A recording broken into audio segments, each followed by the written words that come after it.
ada suara tangisan perempuan terdengar sangat jelas di mobilnya. Tangisan tersebut masih terus terdengar dengan lirih. Konon katanya bahwa dulu pernah ada perempuan korban pembunuhan dan jasadnya dibuang ke jurang di wilayah tersebut.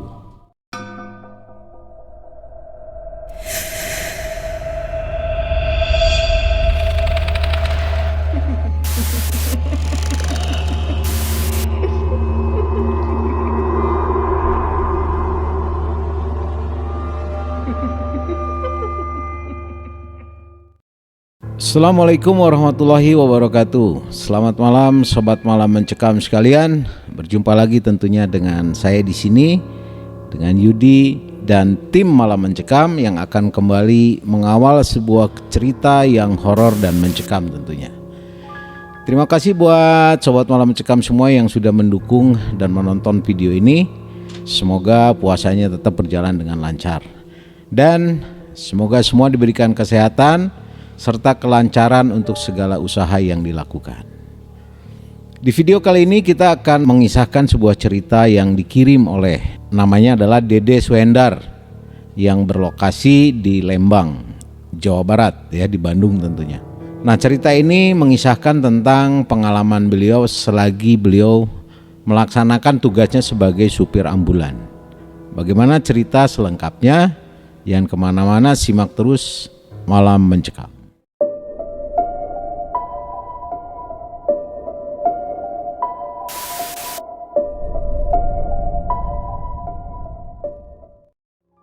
Di video kali ini saya akan menceritakan sebuah kisah yang sangat mencekam yang dialami oleh salah seorang narasumber kami, yaitu Bapak Dede Swendar. Lalu kami membuat waktu untuk bertemu. Setelah kita membuat janji, akhirnya saya dan Pak Dede bertemu di salah satu tempat ngopi. Banyak hal yang Pak Dede ceritakan waktu itu, namun sayangnya Pak Dede belum bersedia untuk menjadi narasumber langsung. Tapi beliau sudah memberikan izin kepada kami untuk menceritakan kembali kisahnya di channel Malam Mencekam. Sobat Malam Mencekam sekalian, supir ambulan adalah sosok yang sangat luar biasa kalau menurut saya. Dengan tugas sebagai pengantar jenazah, ya bisa dibilang profesi yang langka lah. Tidak semua supir mau melakoninya. Kenapa? Karena sebagai seorang supir itu butuh sebuah mental yang kuat serta punya keberanian yang tinggi. Banyak cerita-cerita menakutkan yang beredar gara-gara mengemudikan mobil pembawa mayat. Namun lain halnya dengan Pak Dede Swendar, salah satu supir jenazah yang termasuk serius dalam bertugas. Sudah lebih dari 10 tahun belakang ini, Pak Dede Swendar menjadi supir ambulans jenazah di dinas sosial di salah satu kabupaten di Jawa Barat. Pak Dede menuturkan, pada awal-awalnya melakoni profesinya sempat ragu dan ada sedikit ketakutan. Bahkan setiap kali ada bunyi telepon pun dia langsung berkeringat panas dingin. Menurut Dede, menjadi sopir mobil ambulan merupakan panggilan tugas yang harus dia emban. Dia memang tercatat sebagai salah satu pegawai di Dinsos Kabupaten di wilayah Jawa Barat sejak 12 tahun silam. Cara kerja yang mengharuskan seorang supir jenazah selalu standby, maka agak kesulitan buat tim Malam Mencekam untuk menghadirkan Pak Dede ke studio sebagai narasumber. Selama ini, Pak Dede bekerja dengan sistem shift selama 24 jam, yaitu ada 3 shift. Tetapi tetap kondisi harus tetap standby, selalu bersiap selama 24 jam. Itu yang disampaikan kepada kami. Saat pertama membawa mobil ambulans pembawa jenazah tersebut, Pak Dede merasa tak terbiasa. Bahkan terkadang suara telepon pun menjadi teror tersendiri baginya.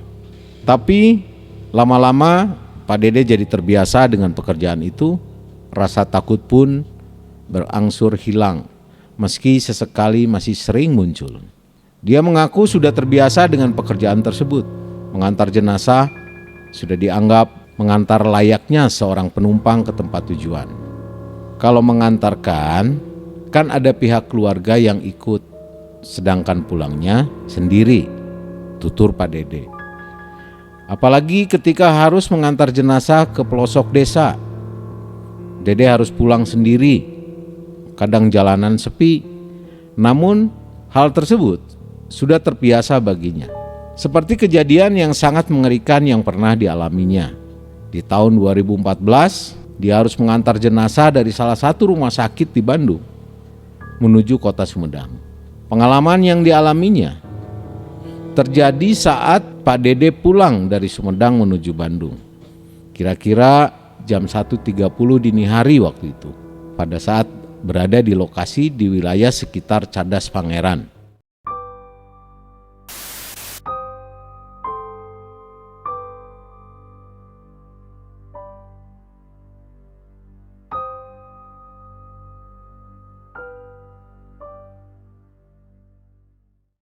Sebenarnya saat itu jumlah kendaraan dari arah Sumedang ke Bandung terlihat cukup ramai. Namun lama-kelamaan berangsur berkurang hingga memasuki beberapa jalan menanjak serta tikungan-tikungan, kendaraan pun hanya terlihat satu-satu saja. Malam itu memang dirasakan agak lain menurut Dede. Tidak seperti biasanya. Mungkin karena saya lelah kali, pikir Dede. Memasuki jalan yang cukup gelap dan melewati beberapa tikungan, kejanggalan yang Dede rasakan sangat terasa banget. Saat itu dengan sangat jelas, tiba-tiba Dede mendengar ada suara tangisan perempuan. Terdengar sangat jelas di mobilnya. Dalam kondisi butuh konsentrasi penuh menghadapi tanjakan dan tikungan di Cadas Pangeran, tangisan tersebut masih terus terdengar dengan lirih. Dede yang saat itu hanya sendirian mulai diserang rasa takut yang membuat bulu kuduknya berdiri. Jelas saja karena posisi sedang di mobil sendirian dan berada di wilayah seputar Cadas Pangeran jam 1 dini hari, lalu mendengar suara tangisan perempuan. Siapapun pasti akan takut. Suasana benar-benar horor banget. Namun karena Pak Dede sudah menempa mental sebelumnya, maka rasa takut itu pun dia lawan. Dede berusaha tetap konsentrasi ke jalanan. Sempat sejenak terhenti tangisan itu, namun hanya beberapa saat saja, karena kemudian suara tangisan itu pun muncul kembali. Bahkan suara itu semakin lebih dekat rasanya. Dengan penasaran, Dede berusaha mendengarkan dengan lebih cermat lagi, dan ternyata apa yang Pak Dede lihat, sosok perempuan bergaun merah darah, berambut panjang, sedikit menutupi wajahnya. Berada tepat di sebelahnya, sedang terduduk kaku, namun sorot matanya nampak sayu memandang ke arah jalan tanpa ekspresi. Suara tangisan lirih tetap terdengar. Sontak saja, hal yang sama sekali tidak pernah diduga ini mengagetkan konsentrasi Pak Dede. Rasa takut, gemetaran mulai Pak Dede rasakan kembali. Kali ini rasa takut itu benar-benar terasa mencekam. Bagaimana tidak? Sosok tersebut begitu dekat sekali dan sangat jelas terlihat oleh mata dan terdengar jelas oleh telinga. Saking takutnya, rasa yang ada saat itu sehingga mengganggu kondisi Dede pada saat bawa kendaraan. Tanpa berpikir panjang lagi, Dede menghentikan kendaraannya di pinggir jalan yang bertebing. Lalu dia berusaha membuka pintu dan berusaha berlari keluar menjauh dari mobil. Belum sempat jauh dari kendaraan tersebut, Dede berhenti di depan sebuah warung kecil yang masih nyala lampunya.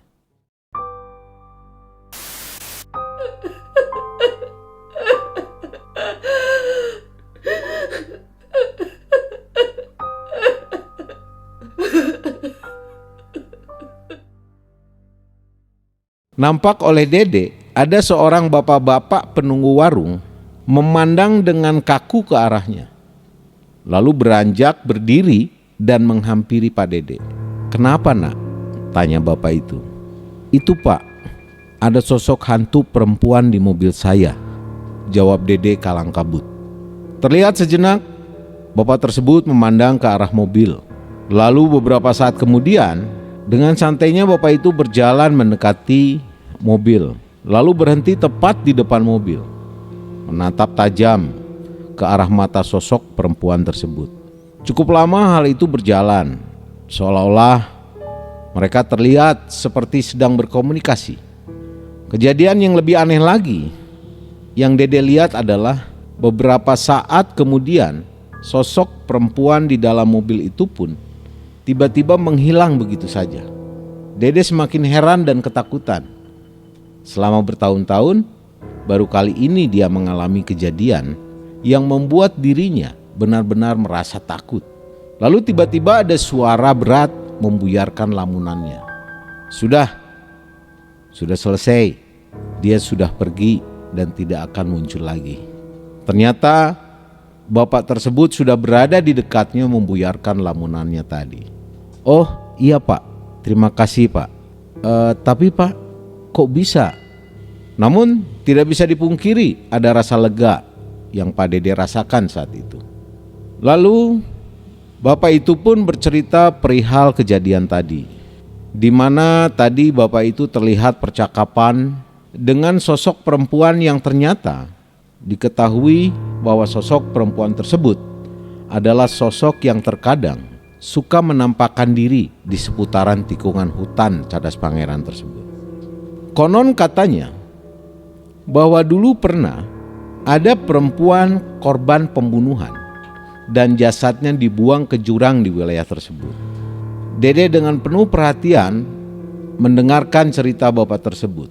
Karena didorong rasa lelah dan ngantuk, akhirnya tanpa terasa Pak Dede pun tertidur pulas. Dan betapa kagetnya, ternyata dia terbangun di area rerumputan yang jaraknya sekitar 10 meter dari pinggir jalan. Lalu dia lihat posisi mobilnya itu masih ada terparkir dengan kondisi pintu yang terbuka. Lalu bapak itu di mana? Bapak pemilik warung itu siapa? Lantas warungnya itu di mana? Tadi malam ada warungnya, bahkan Pak Dede ngobrol di warung tersebut sampai tertidur. Tapi Pak Dede terbangun di atas rerumputan dan Pak Dede tidak melihat lagi sosok bapak itu. Astagfirullah, apa yang saya alami tadi malam ya? Apa saya cuman mimpi aja? Pikir Pak Dede dalam hati. Namun Pak Dede tetap merasa bersyukur karena tidak terjadi hal-hal yang membuat dirinya cedera.